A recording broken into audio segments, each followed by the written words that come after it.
Jadi di dalam teori fisika sendiri itu nanti dibagi menjadi 2 sebenarnya, yaitu teori fisika klasik dan teori fisika modern.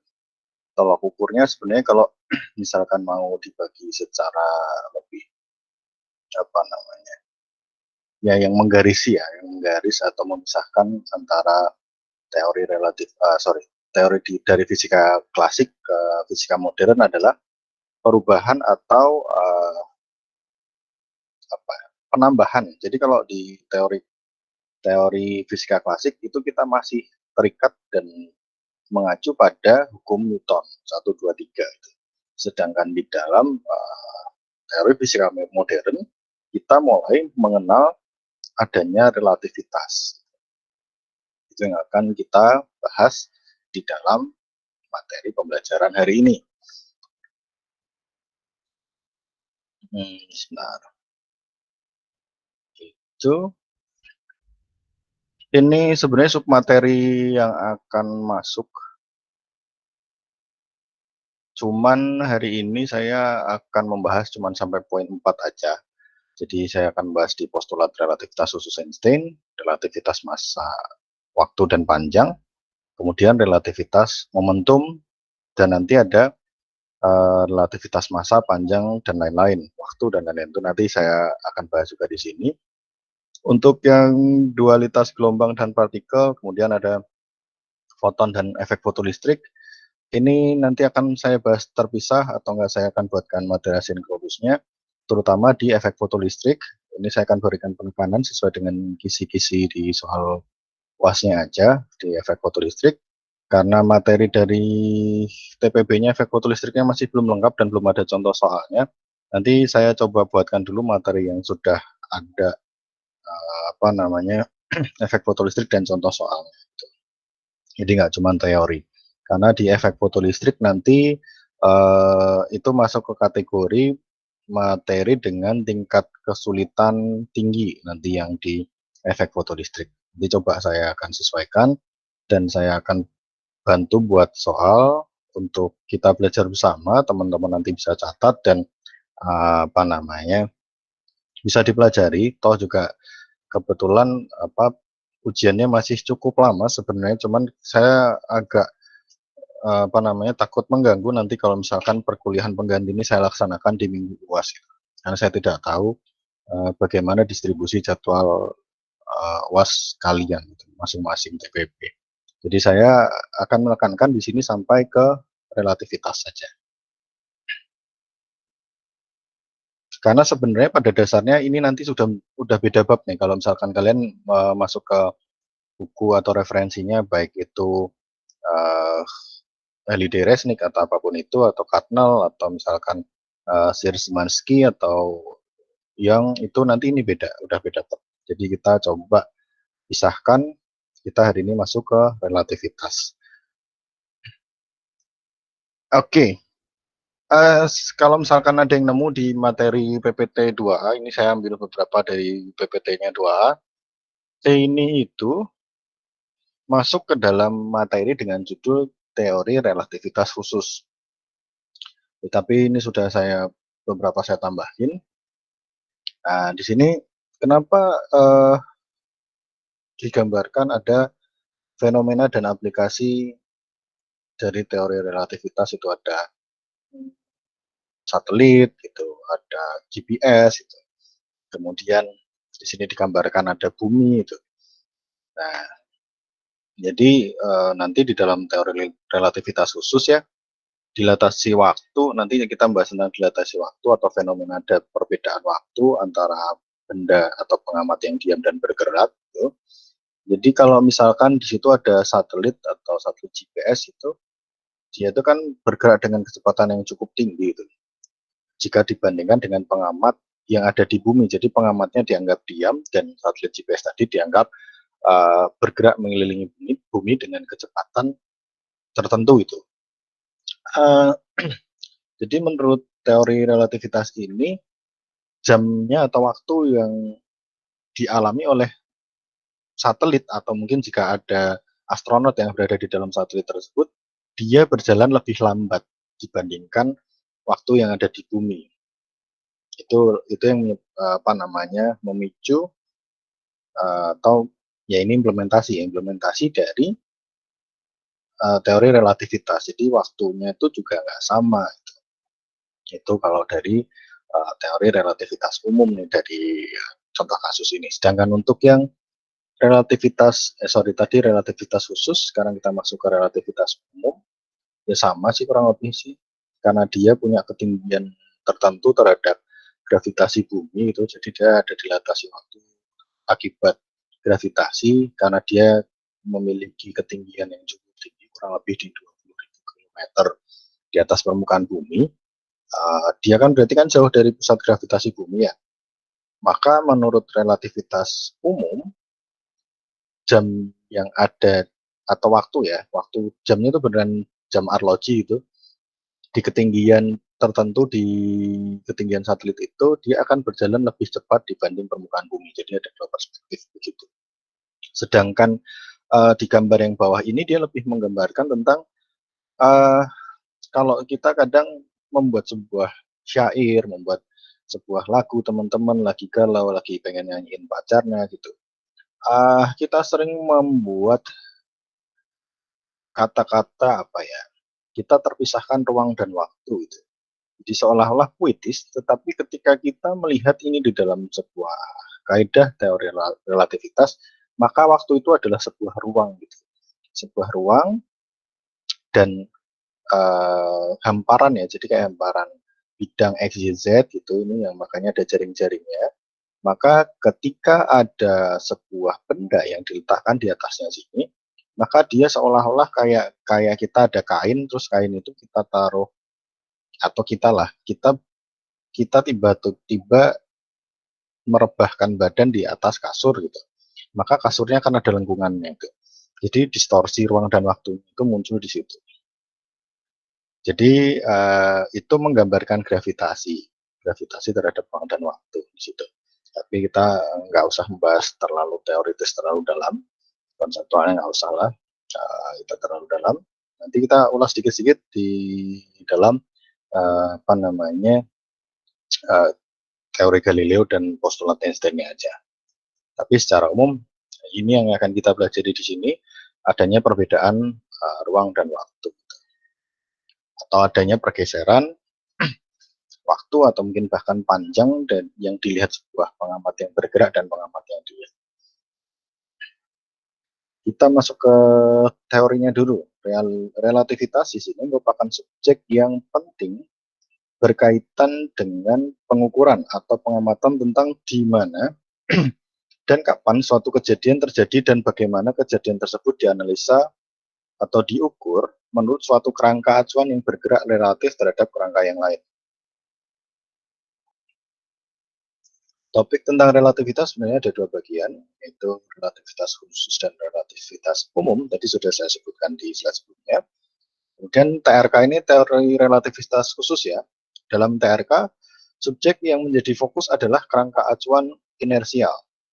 Jadi ketika apa namanya kita mengacu atau membahas tentang inersial ini, berarti dia akan terikat dengan hukum-hukum Newton, di mana ada yang istilahnya inersia ya, inersia atau kelembaman, dan di sini lebih ke arah seolah-olah benda itu bergerak pada bidang yang lurus-lurus aja.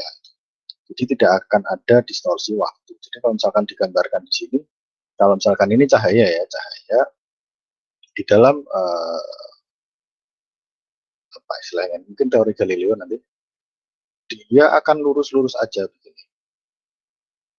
Dia akan lurus, cahaya akan bergerak lurus. Sedangkan menurut teori relativitas, berapa bisa minta tolong di confirm itu yang ingin join. Sedangkan menurut teori relativitas, maka cahaya itu tidak akan bergerak lurus lagi, tetapi dia akan sedikit melengkung. Nah, baru dia balik ke sini. Karena dia terdistorsi ruang dan waktu. Gitu. Apa ini? Ingat pengertian tentang kerangka acuan inersial, yaitu kerangka acuan yang padanya hukum gerak Newton berlaku. Ingat hukum Newton 1, 2, 3 itu. Kemudian sedangkan teori relativitas umum berkaitan dengan situasi yang lebih rumit di mana kerangka acuan mengalami percepatan gravitasi. Jadi kerangka acuannya mengalami percepatan gravitasi. Jadi ini sih sebenarnya lebih gini sih. Misalkan kalian naik lift. Jadi fenomena-fenomena yang dulu disadari oleh penemu, mungkin kita karena kalau naik lift mungkin sambil ngobrol, sambil apa, kita kadang nggak. Akan tetapi ketika lift itu ketika lift bergerak ke atas, maka badan kita masih tertarik oleh gravitasi ke bawah, sehingga seolah-olah massa kita bertambah, padahal sebenarnya enggak, itu sudah masuk ke dalam relativitas massa. Sedangkan nanti ketika lift itu bergerak ke bawah, maka seolah-olah kita ada inersia ya, kita akan bergerak ke atas gitu, atau kita mempertahankan kondisi tubuh kita di atas, sehingga apa? Sehingga seolah-olah massa tadi itu akan menjadi lebih ringan. Itu sudah masuk ke dalam teori relativitas umum gitu. Jadi kerangka acuannya juga mengalami percepatan gravitasi. Kita masuk ke prinsip relativitas Galileo. Yang pertama, di situ tidak ada kerangka acuan inersia yang absolut. Jadi nggak benar-benar mutlak seperti itu. Bisa jadi berbeda dari satu pengamat dengan pengamat yang lain. Kemudian hukum-hukum mekanika haruslah sama dalam semua kerangka acuan inersia. Ini adalah dari teori mekanika klasik sih, dari fisika klasik. Selanjutnya kita masuk ke transformasi Galileo. Ini tambahan juga. Transformasi Galileo adalah cara matematika yang digunakan untuk menghubungkan koordinat ruang dan waktu dari dua pengamat yang bergerak relatif satu sama lain dengan kecepatan konstan dalam kerangka klasik. Pra-relativitas ini jadi dulu. Jadi sebelum ada teori relativitas, maka kita menggunakan transformasi Galileo. Asumsi dari transformasi Galileo di situ, yang pertama, waktu bersifat mutlak. Semua pengamat sepakat tentang waktu. Jadi misalkan saya diam, kemudian Albert naik motor. Kemudian apa yang kita amati adalah benda yang bergerak mengejar Albert, maka kecepatan atau waktu yang saya amatin ketika dia melewati saya dan Albert itu bisa jadi berbeda. Nanti kita lihat di contoh kasusnya. Kemudian panjang benda tidak berubah meskipun benda bergerak. Jadi di dalam aspek mekanika klasik tadi, panjang benda itu ketika dia bergerak, dia seolah-olah tidak ada perubahan. Padahal bisa jadi ketika benda bergerak, kita sebagai pengamat yang diam seolah-olah benda itu mungkin bisa jadi lebih panjang atau menjadi lebih pendek. Kemudian kecepatan cahaya bisa berbeda-beda tergantung dengan pengamat. Ini nggak bisa, karena di dalam pendekatan di fisika modern, kecepatan cahaya atau cahaya itu dianggap memiliki kecepatan yang konstan, yaitu 2,9 kali 10⁻8 lah, atau mungkin kita bulatkan menjadi 3 kali 10⁻8 meter per second. Itu di kecepatan cahaya.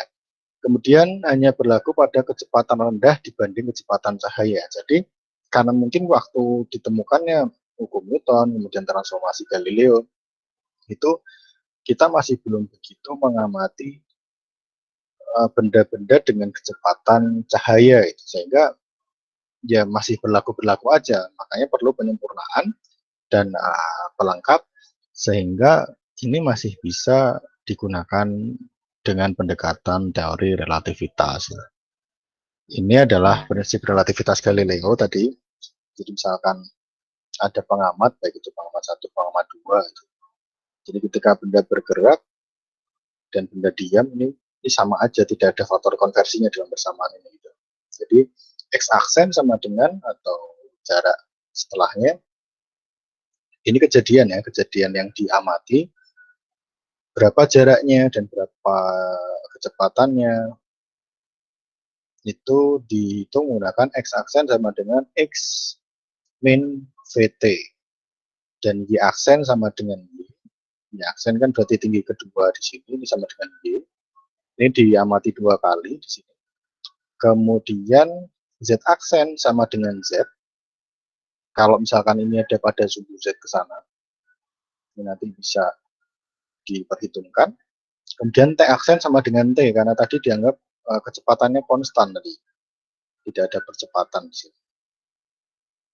Maka untuk mencari V, atau ini penggunaan diferensialnya, untuk V itu tinggal diubah menjadi dx per dt atau dx aksen per dt sama dengan dx per dt min V.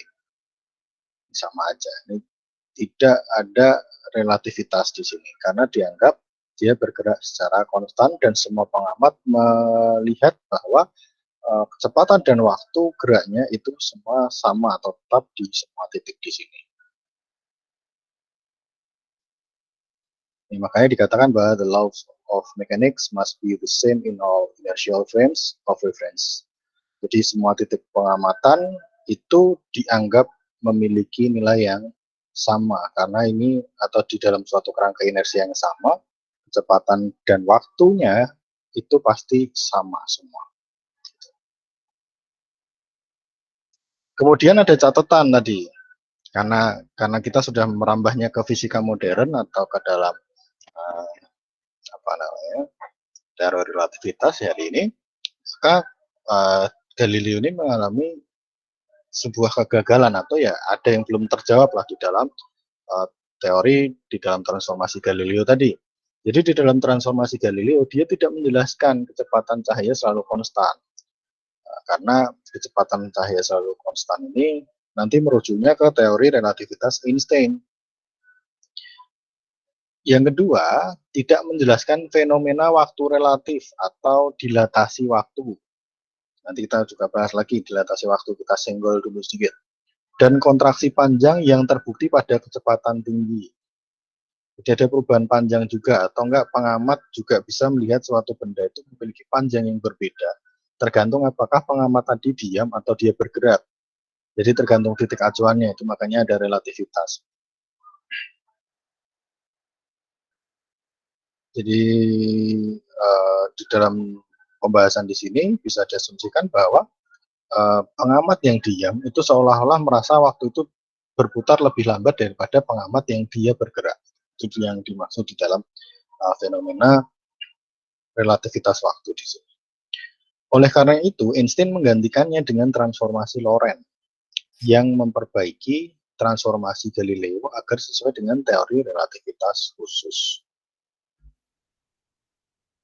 Ini komparasinya. Jadi untuk aspek di transformasi Galileo waktunya mutlak T aksen sama dengan T, jadi atau sepanjang kerangka inersia itu T-nya akan bernilai sama. Sedangkan transformasi Lorentz dia itu waktunya relatif, T aksen tidak sama dengan T dan dia tergantung dengan kecepatan. Ruang itu X aksen sama dengan X min X VT tadi di apa namanya di gambar udah ada. Sedangkan dengan teori relativitas maka untuk mendapatkan X aksen ya di sini ada gamma kali X min VT, di mana gamma ini nanti kita gunakan sebagai sebuah besaran untuk transformasi Lorentz ya. Kecepatan cahaya tidak selalu konstan menurut transformasi Galileo. Menurut transformasi Lorentz selalu konstan untuk semua pengamat, yaitu C. Beda ya, C-nya selalu konstan, tetapi V belum tentu konstan. Kayak gitu. Jadi kalau di dalam pendekatan di sini begitu. Kemudian apa lagi? Dilatasi waktu tidak ada menurut transformasi Galileo, sedangkan menurut transformasi Lorentz ada dan waktu berjalan lebih lambat di dalam kerangka yang bergerak. Kemudian kontraksi panjang tidak ada. Kemudian di transformasi Lorentz ada panjang benda memendek di arah gerak. Kemudian kecepatan relatif, kecepatan ditambahkan langsung V tambah U. Kemudian kecepatan harus menggunakan penjumlahan kecepatan relativistik. Di sini untuk transformasi Lorentz tadi di atas sudah ada. Cakupan kecepatannya berlaku untuk kecepatan rendah, sedangkan di transformasi Lorentz dia sudah bisa mengakomodir untuk semua jenis kecepatan, termasuk kecepatan yang mendekati kecepatan cahaya. Itu dia sudah sudah bisa mengakomodir. Ada catatan lain, di sini ada dilatasi waktu adalah fenomena fisik di mana waktu bergerak secara berbeda untuk pengamat yang berbeda dalam kerangka inersia yang sama, di mana tidak ada percepatan di antara keduanya. Jadi pengamat berbeda bisa jadi kecepatan itu berbeda.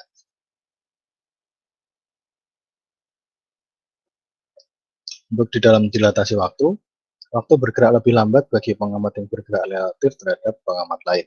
Ini nanti juga kita akan bahas lagi di slide selanjutnya. Ini notes saja. Kita masuk ke prinsip relativitas Einstein. Teori relativitas khusus didasari pada postulat Einstein yang mengubah pemahaman klasik tentang relativitas. Pemahaman klasik tentang relativitas didasari oleh konsep Galileo. Saya mohon izin sebentar, ada adzan 2 atau 3 menit, saya minta break sebentar.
Baik, kita lanjutkan.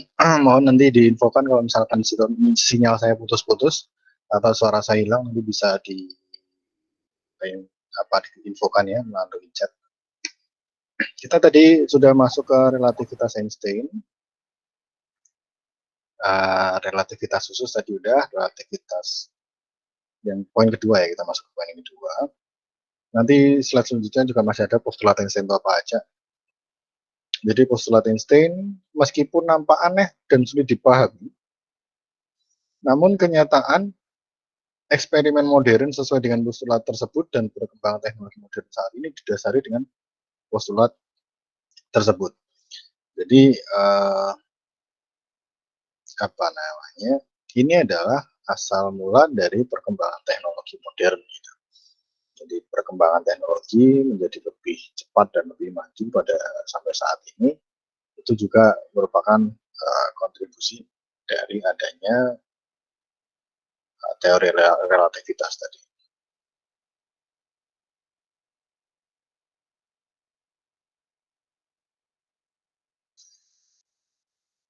Oke, ini kita lihat postulat Einstein-nya apa aja sih. Yang pertama, postulat relativitas. Sama sini. Oke, kita cek dulu. Hukum-hukum fisika berlaku sama untuk setiap pengamat di dalam kerangka acuan inersial. Galileo mengasumsikan bahwa yang berlaku sama adalah hukum-hukum mekanika. Ini menurut Galileo.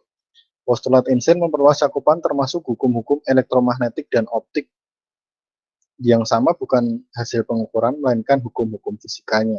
Jadi menurut postulat relativitas persamaan tidak masalah. Gitu. Hukum-hukum fisikanya itu nggak ada yang salah itu. Tetapi dia melebarkan lagi perspektifnya bahwa hasil pengukurannya bisa jadi berbeda akibat relativitas tadi, adanya ruang dan waktu tadi. Kemudian yang kedua, postulat kelajuan cahaya. Laju cahaya dalam vakum adalah C dalam segala arah dan dalam semua kerangka acuan yang inersial. Jadi ketika si Galileo tadi atau teori Galileo tadi menggunakan pendekatan uh, kecepatan cahaya itu tidak konstan, maka di dalam teori relativitas Einstein kita menggunakan yang sebaliknya, postulat kelajuan cahaya, dia akan bernilai selalu konstan atau C itu selalu tetap, nggak ada perubahan. Meskipun tadi ada perbedaan jalur atau apapun itu, terserah, yang penting tidak terjadi perubahan kecepatan. Ini dalam versi bahasa Inggrisnya. Ini eksperimen oleh Bertozzi di tahun 1964 tentang elektron yang dipercepat menunjukkan bahwa jika lajunya mendekati C, maka energi kinetiknya menuju tak hingga. Batas laju pada kurva tersebut adalah laju rambat cahaya. Jadi kan kalau kita menggunakan mekanika klasik, energi kinetik itu kan setengah dikalikan dengan mv kuadrat. Ini kan di mekanika klasik. Bentar, saya sambil ambil stylus.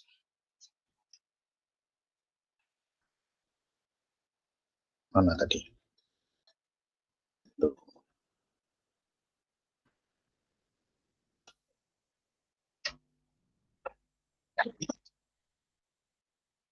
Kalau mekanika klasik itu kan kita mengenal bahwa EK atau K itu adalah setengah M V kuadrat. Kalau misalkan kita menggunakan pendekatannya V-nya itu adalah C, maka setengah dikalikan dengan M C kuadrat.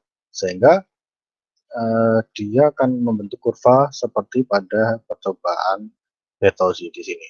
Karena V-nya bernilai sangat besar.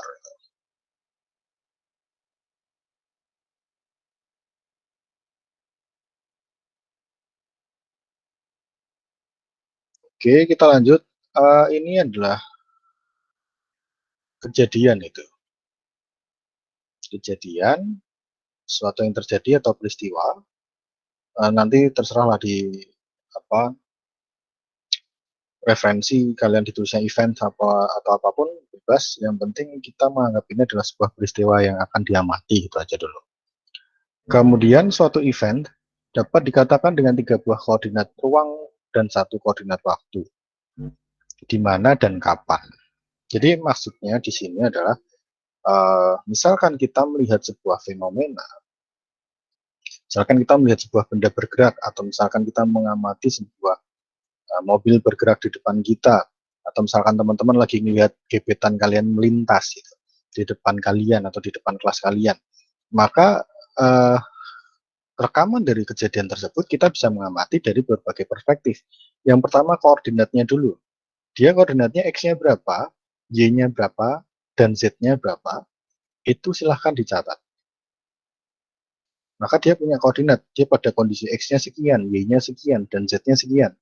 Kemudian dia bergeraknya dari titik awal, misalnya dari depan pintu ke jendela kelas kita berapa, T-nya adalah 34,5 second, ini adalah T-nya. Maka di sini yang catatan terakhirnya adalah suatu peristiwa dapat dilaporkan secara berbeda oleh pengamat yang berbeda.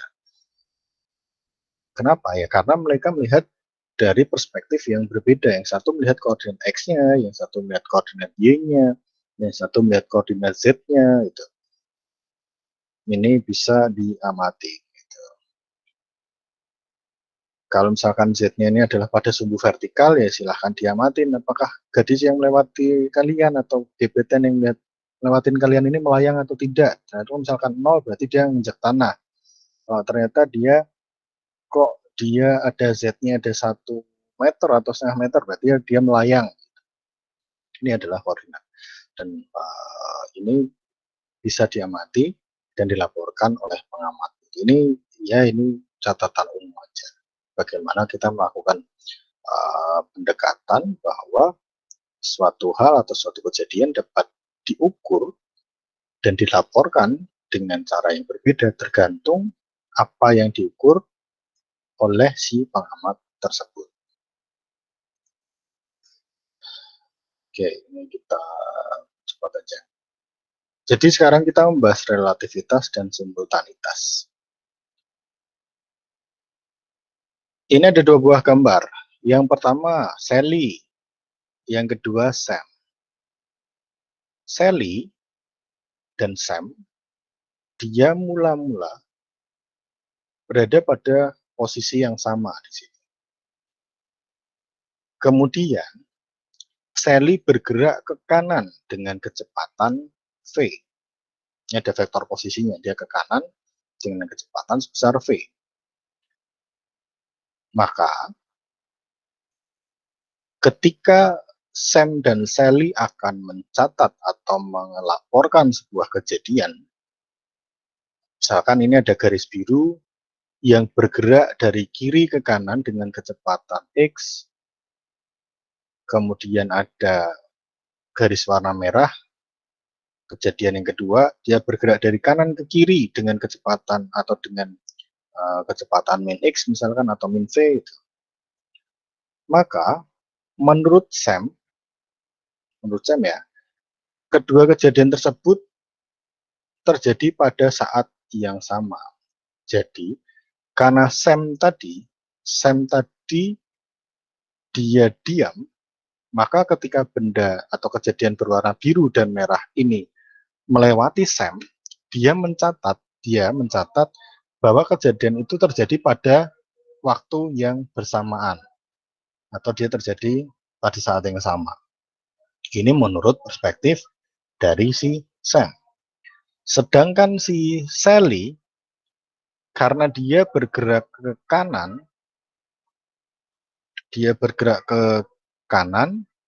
dengan kecepatan v, otomatis yang merah ini akan bertemu dengan si Sally lebih cepat daripada bertemu dengan Sam. Karena dia saling mendekat. Jadi Sally mencatat atau bertemu dengan kejadian merah ini lebih cepat daripada Sam. Sehingga T yang dicatat oleh Sally akan lebih kecil daripada T yang dicatat oleh Sam. Sedangkan untuk kejadian warna biru, karena dia mengejar, istilahnya dia berada di belakangnya Sally, maka Sally akan mencatat bahwa kejadian biru ini akan lebih lambat daripada hasil catatan yang dituliskan oleh Sam.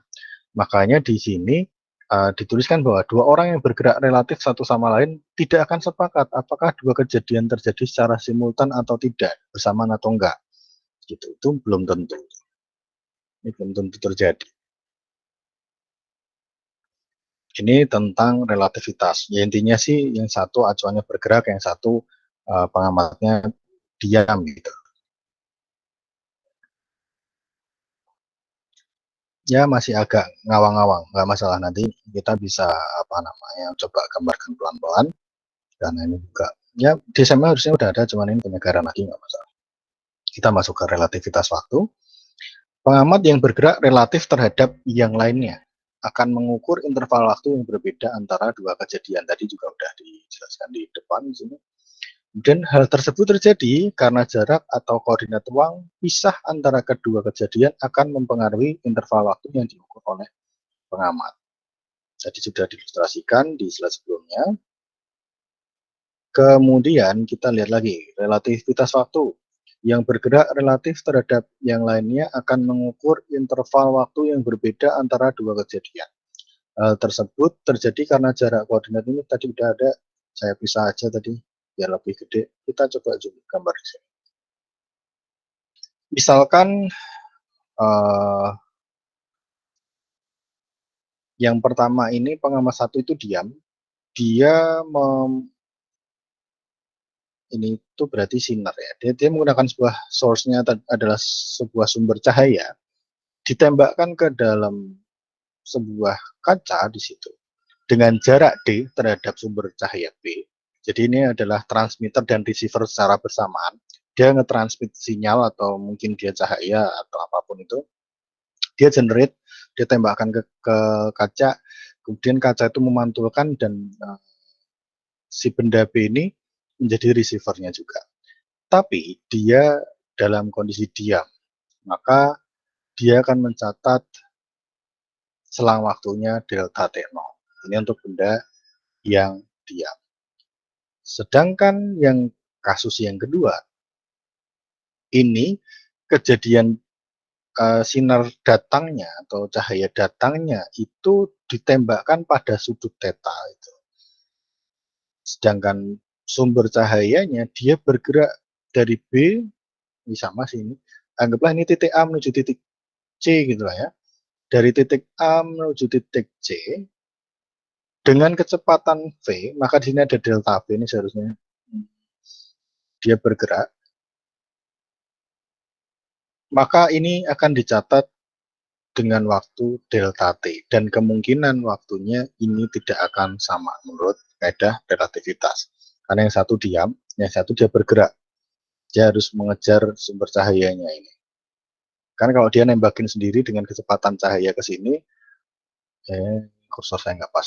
Kalau dia mendekati ke sini gitu, kemudian dia harus apa namanya menerima atau receivernya harus tepat menerima di sini, dia harus mengejar dengan kecepatan yang lebih tinggi gitu.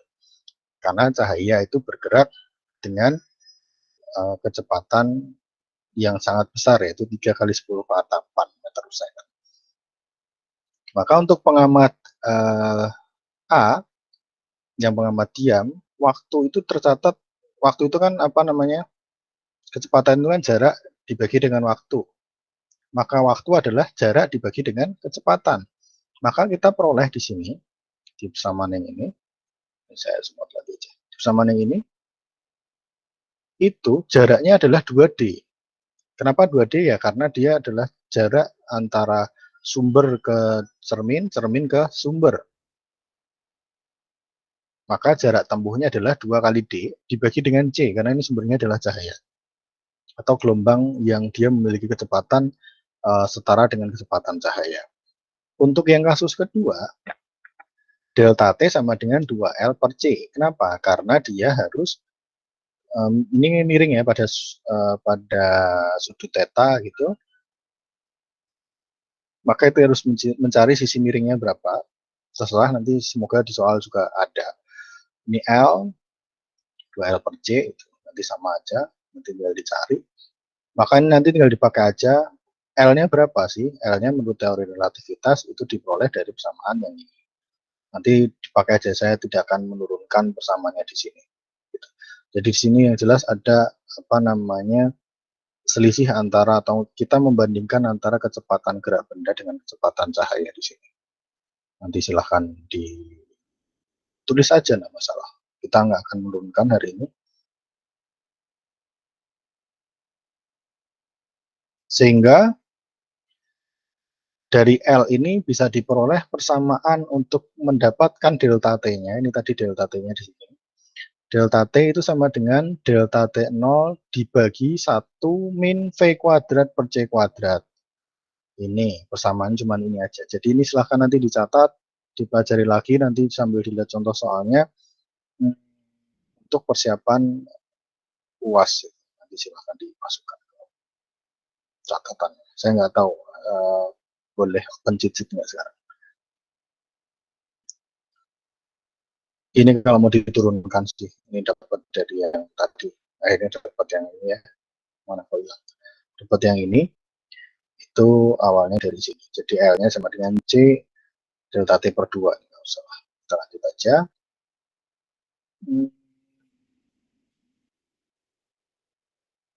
Oke, kita masuk ke relativitas waktu. Ini ada dilatasi waktu. Misal terdapat sebuah kereta api yang bergerak dengan kecepatan v konstan terhadap stasiun, lalu terjadi dua kejadian yang berurutan di dalam kereta api. Orang yang berada di dalam kereta api, Sally akan mengamati selang waktu terjadinya kedua kejadian tersebut melalui delta T0, dan orang yang diam di stasiun, Sam, mengamati selang waktu delta T. Ini masih membahas si Sam sama Sally tadi. Itu ternyata di sini penjelasannya itu adalah kereta. Sally-nya berada di dalam kereta dan si Sam-nya masih di dalam berdiri di stasiun. Maka hubungan kedua nilai tersebut delta T sama dengan gamma kali delta T0. Ini ada faktor konversinya. Di sini ada faktor relativitas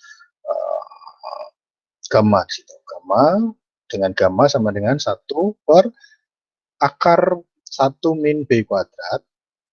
Ini gamma ini nanti disebut sebagai faktor Lorentz, di mana B ini akan sebanding dengan V per C, disebut dengan faktor kecepatan. Ini nanti bisa disubstitusikan, nanti kita lihat juga gimana contoh soalnya, apakah gammanya sudah diketahui, dan apakah dia yang harus dicari. Nanti kita coba cek aja. Ini contoh kasus astronot di roket yang melaju mendekati kecepatan cahaya. Jam di dalam roket bergerak lebih lambat menurut orang di bumi. Jadi kalau misalkan acuannya orang di bumi, maka jam di dalam roket itu akan bergerak lebih lambat. Sehingga ketika kembali ke bumi, astronot akan lebih mudah dibandingkan orang yang menunggu di bumi. Jadi ini contoh-contoh fenomena paradoks kembar ya. Ini basic-basic dari film-film science fiction yang banyak kalian tonton gitu. Jadi kenapa bisa ada multiverse atau apapun itu juga basicnya mereka berimajinasi dari teori relativitas. Gitu. Masuk ke pengukuran jarak antara masuk ke relativitas panjang. Kita sekarang membahas tentang pengukuran jarak antara dua titik yang juga bergantung pada kerangka acuan. Kemudian panjang proper atau proper length dari suatu objek adalah panjang objek tersebut yang diukur oleh pengamat yang diam relatif terhadap objek tersebut. Jadi panjang propernya itu adalah panjang yang diukur oleh pengamat yang diam relatif terhadap objek tersebut. Jadi dianggap relatif diam, bukan ikut bergerak. Gitu. Kemudian untuk panjang relatif, ini masih membahas si Sally sama Sam tadi. Jadi Sally naik kereta api dengan kecepatan V dan Sam diam di stasiun, maka menurut Sally panjang rel adalah L sama dengan V kali delta T0 menurut si Sally. Sedangkan menurut si Sam, L0 sama dengan V dikalikan delta T. Jadi ada relativitas waktu, yang satu ada relativitas panjang, makanya muncul L dan L0, dan ada delta T0, dan ada delta T. Kemudian perbandingan panjang rel menurut kedua pengamat, itu dibandingkan yang satu, si Sally, menurut Sally itu panjang relnya itu L, dibandingkan dengan L0, dan di situ ada delta T0 per delta T. Intinya membandingkan ruas yang atas itu adalah punyanya Sally semua, yang bawah itu punyanya si Sam semua. Maka kita nanti bisa peroleh atau kita langsung gunakan aja persamaan yang ini. Nanti kita bisa highlight aja persamaan ini. Nah, persamaan yang baru kita highlight di sini. Ini adalah catatan bahwa L sama dengan L0 dikali akar 1 min B kuadrat. Panjang diri proper length L0 adalah panjang suatu benda yang diukur oleh pengamat yang diam terhadap benda. Tadi yang awal kita udah transformasi Galileo, transformasi Lorentz-nya tadi udah dibahas di tabel, tapi kita lihat sedikit aja di sini. Kita masih mengulang lagi transformasi Galileo, di mana semua pengamat di dalam satu kerangka inersia ini ketika melihat sebuah kejadian, dia dianggap seperti gerak lurus gitu, maka tidak ada perbedaan T dari pengamat 1 dan pengamat 2 dan seterusnya. V-nya juga sama, X-nya juga sama.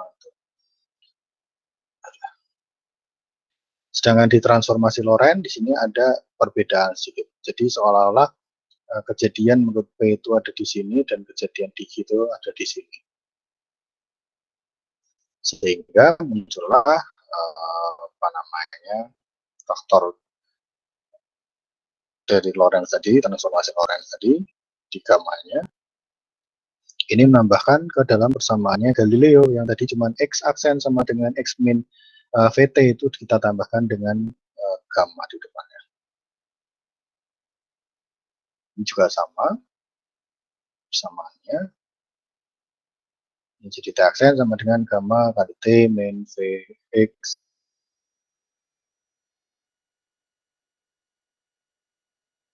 per J.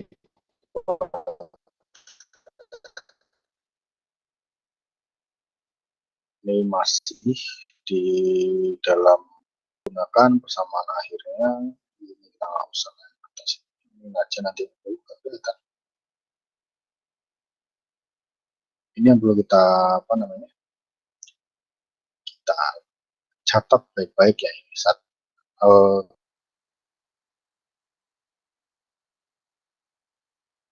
gamanya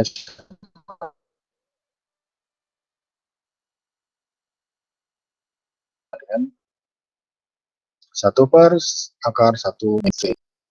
per jelas waktu. Jadi otomatis semua turunan dari persamaan-persamaan yang menggunakan waktu dan panjang itu juga akan bergerak. Tadi ini masalah simultan dan lain-lain tadi sudah dibahas di depan. Ini ulang aja. Ini tadi sudah. Energi relativistik. Ini adalah persamaan yang sangat umum kita dengar dari persamaan yang punyanya Einstein. Kita pasti selalu mendengar bahwa E sama dengan M kali J kali EMJ kuadrat. Ini adalah energi diam benda. Kemudian energi total benda sama dengan E sama dengan E0 ditambah dengan K. Ini K-nya adalah energi kinetik, di mana E0 adalah mc kuadrat. Disubstitusi ke sini, maka energi kinetik dapat dinyatakan dalam bentuk K sama dengan E min mc kuadrat. Kalau E-nya juga dia itu dihitung menggunakan prinsip relativitas, maka kita perlu menambahkan gamma.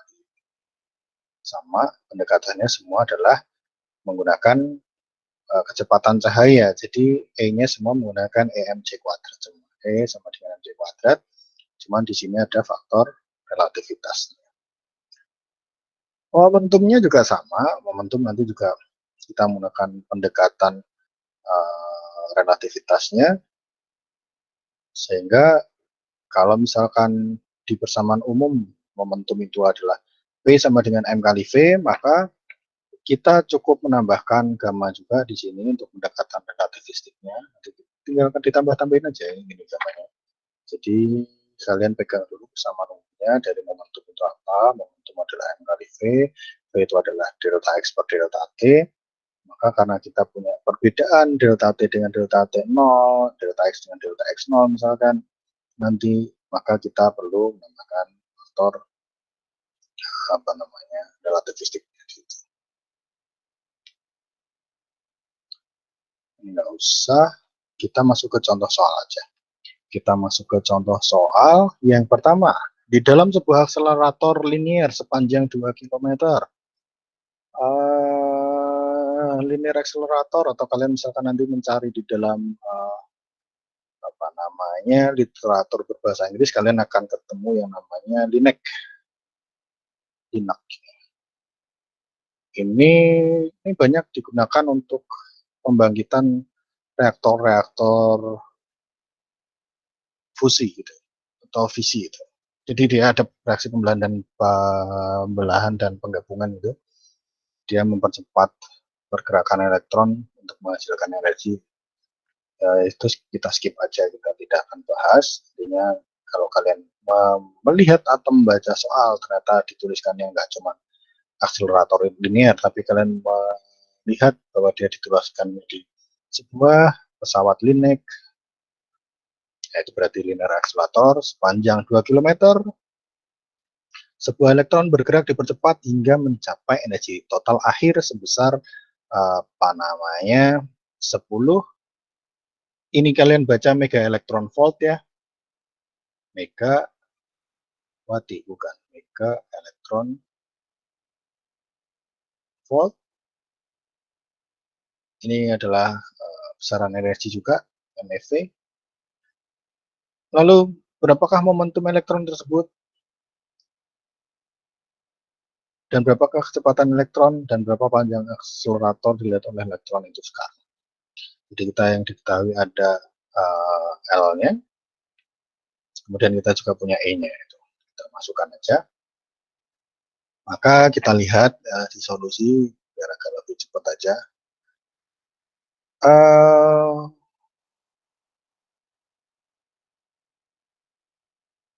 Sama aja ya sebenarnya. Karena E kuadrat sama dengan P kuadrat per C, jadi momentum dikali dengan kecepatan itu sama dengan energi, maka P ini bisa diperoleh dari persamaan E kuadrat per C kuadrat min ME kuadrat per C kuadrat. Kita nggak perlu tahu rumus ini dapatnya dari mana. Kalau misalkan kalian malas mencarinya atau tidak mau berkutat dengan benturan rumus itu, silahkan ini aja yang dicatat. Ini kita catat sebagai persamaan hubungan antara energi dan momentum.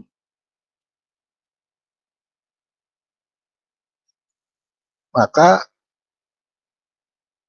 semua disubstitusikan, maka diperoleh momentumnya adalah 9,987 mega elektron volt. Ini 10 MeV. Kita catat di sini aja dulu.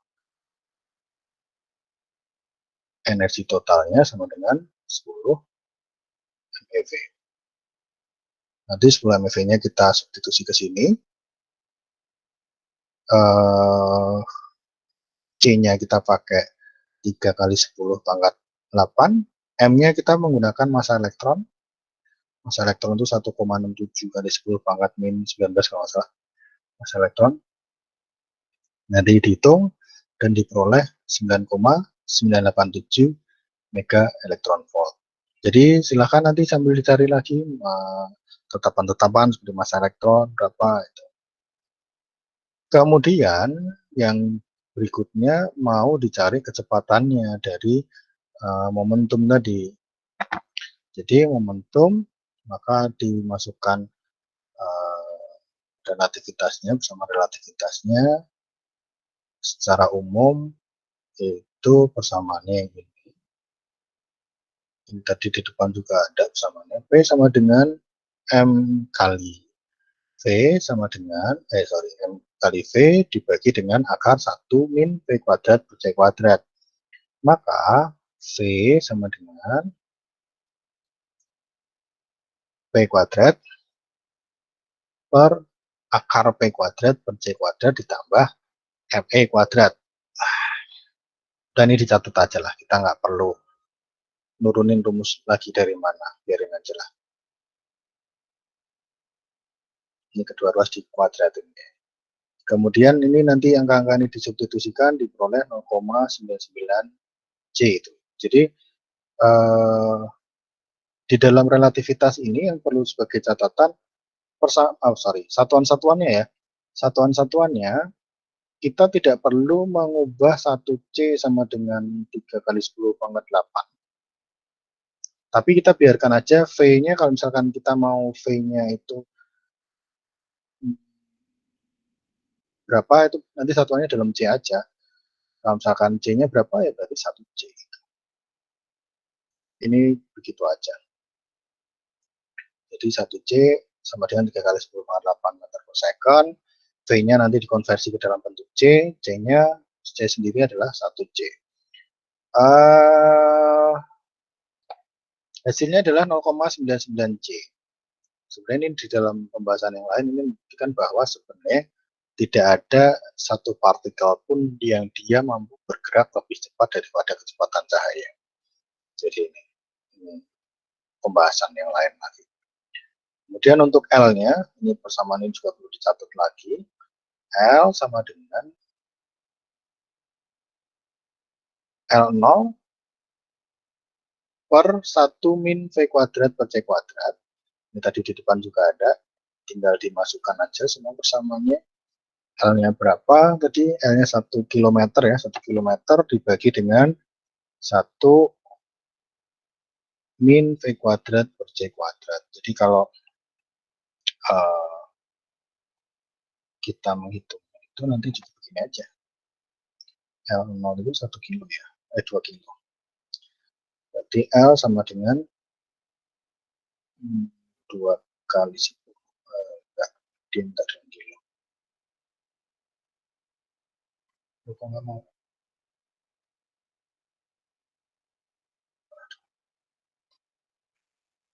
Misalkan ini ya, berarti kita punya 2 dibagi dengan akar 1 min V kuadratnya tadi kita punya 0,99 kuadrat C kuadrat dibagi dengan C kuadrat. Ini biarin aja begitu. Kalau misalkan tanya, Pak kok bisa 0,99 kuadrat C kuadrat? Karena kita punya V kuadratnya adalah 0,999 C dikuadratkan. Maka ini kita sebenarnya punya 0,99 kuadrat C kuadrat. Itu aja. Itu yang perlu dimasukkan ke dalamnya.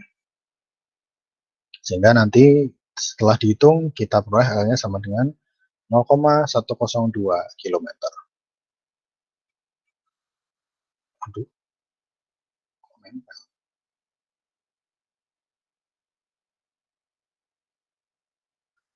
Contoh soal yang lain. Contoh soal yang lain di sini. Sebuah bintang terletak sejauh 28.000 tahun cahaya. Tentukan kecepatan pesawat jika diminta untuk menentukan kecepatan pesawat yang akan didesain sehingga waktu tempuh yang dibutuhkan adalah 30 tahun.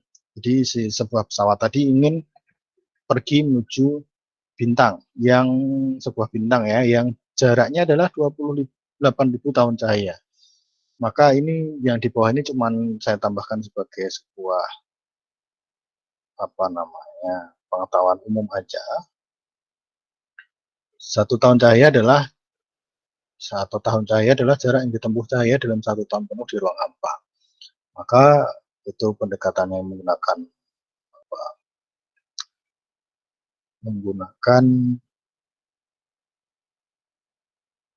menggunakan C ya, kita menggunakan 10/8 atau menggunakan kecepatan cahaya, maka dalam meter dia 9,461 kali 10 pangkat 15.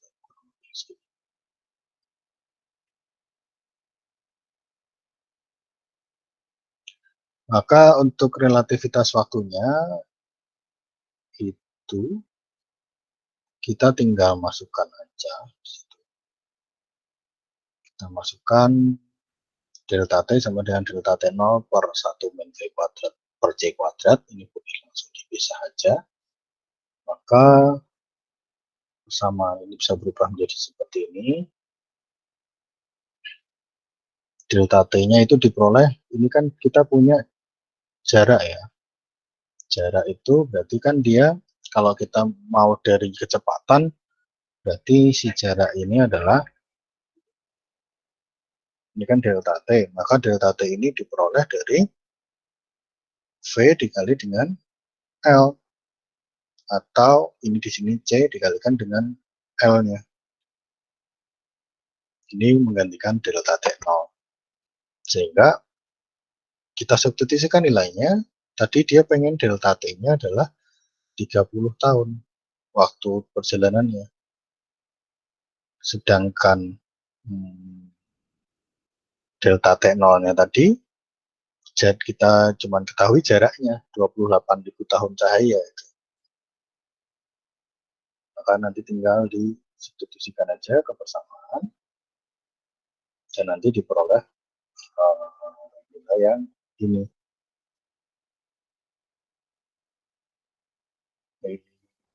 30 tahun dikali 28.000 ini tahun cahaya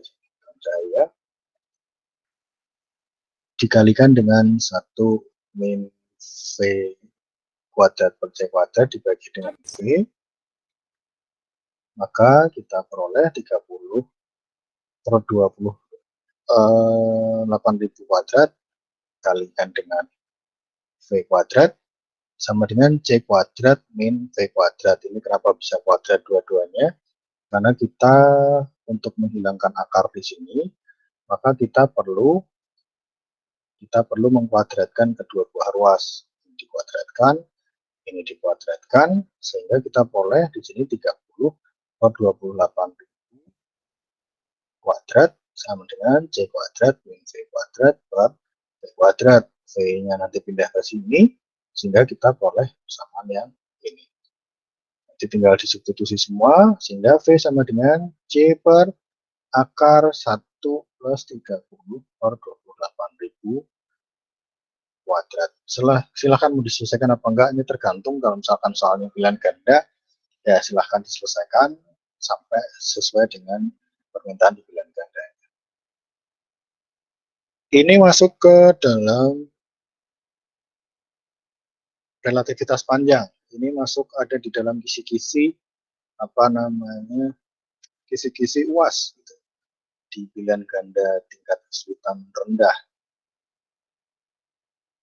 Ini ada sebuah pesawat luar angkasa saat diam, ini ada L0-nya 12 meter, dia bergerak dengan kecepatan relatif terhadap pengamati bumi, V-nya itu 0,8 C, ini V-nya. Maka berapakah panjang pesawat yang diukur? Maka dia nanti pakai L sama dengan L0 per akar 1 min V kuadrat per C kuadrat ya. Jadi ini persamaan kita pakai.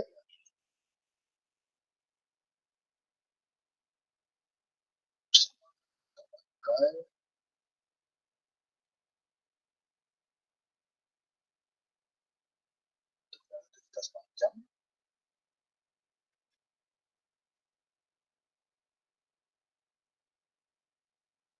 L0-nya 12, V-nya 0,8 C, nggak perlu dikalikan dengan 3 kali 10 pangkat 8. Kalaupun misalkan kalian mau menuliskan dengan masih ada tetap 3 kali 10 pangkat 8-nya, biarin aja di sini jadi akarnya aja ya. L0 dikalikan dengan 1 min 0,8 kuadrat dikalikan dengan 3 kali 10 pangkat 8 kuadrat dibagi dengan 3 kali 10 pangkat 8 kuadrat. Maka nanti kita hilangkan, kita tinggal punya L0 sama dengan L sama dengan 12 dikali akar 1 min 0,8 kuadrat. Jadi kita peroleh 12 akar 1 min 0,64, kita peroleh lagi 12 dikalikan dengan akar 0,36. Di situ maka kita punya 12 kali akar 0,6, sehingga panjang akhir menurut panjang relativitasnya adalah 7,2 meter. Itu tinggal disubstitusikan ke dalam soal. Selanjutnya,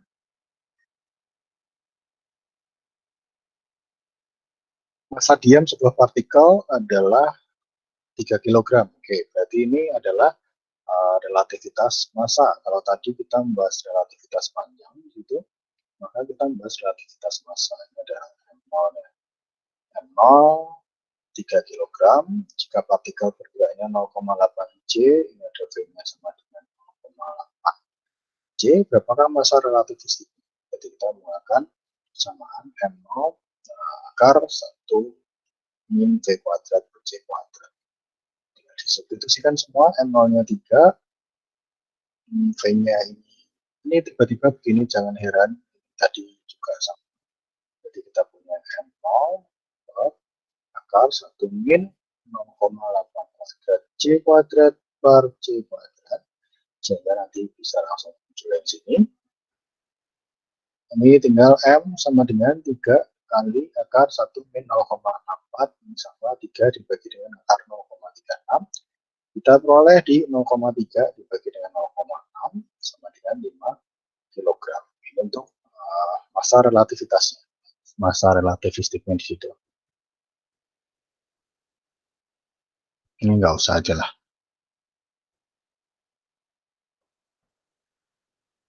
Ini nggak muncul juga. Kita cukupkan aja di relativitas massa dan relativitas partikel. Jadi intinya sih nanti silahkan di apa namanya dibaca lagi persamaan-persamaannya, terutama terkait relativitas panjang dan relativitas massa, karena ini sesuai dengan kisi-kisi. Nanti berarti untuk bab ini saya tinggal kurang menambahkan efek fotolistriknya aja, nanti kan saya tambahkan menyusul, karena saya belum dapat contoh soal yang sesuai yang bisa kita ulas, karena slide yang ada cukup terbatas. Nanti coba saya uraikan lagi dan akan saya susulkan aja materinya sebagai materi asinkronsnya. Jadi itu untuk materi teori relativitasnya. Ya mungkin cukup puyeng, maksudnya gimana kok bisa relatif dan lain-lain itu ya sebentar. Ya kurang lebih begitulah. Jadi bagaimana sebuah apa namanya sebuah pengukuran itu bisa ditinjau dari dua perspektif, yaitu perspektif orang atau pengamat yang bergerak dan pengamat yang diam. Nanti dia akan menghasilkan hasil pengukuran yang berbeda, apalagi nanti dipengaruhi oleh apa namanya gravitasi dan lain-lain. Dan di teori relativitas sendiri tadi dinyatakan bahwa waktu itu dia merupakan ruang yang misalkan tadi digambarkan sebagai sebuah hamparan kain yang ditarik kencang, maka ketika ada massa yang di tengahnya, maka dia akan apa namanya dia akan tertarik gitu, akan menjadi ada lengkungannya, sehingga garis-garis medan gravitasi tadi itu tidak seperti mekanika klasik. Kurang lebih begitu, saya kembalikan ke Bu Rahma, silahkan Bu.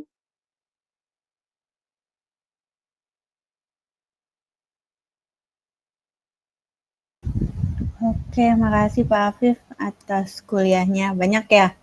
Jadi ya, jadi memang materi kita untuk fisika dasar 2 ini sebanyak itu. Jadi harapannya ini nanti kan ada recordingnya nanti saya share. Jadi kalaupun nanti ada yang kelewatan sama kalian dan perlu kalian ulang lagi untuk pemahaman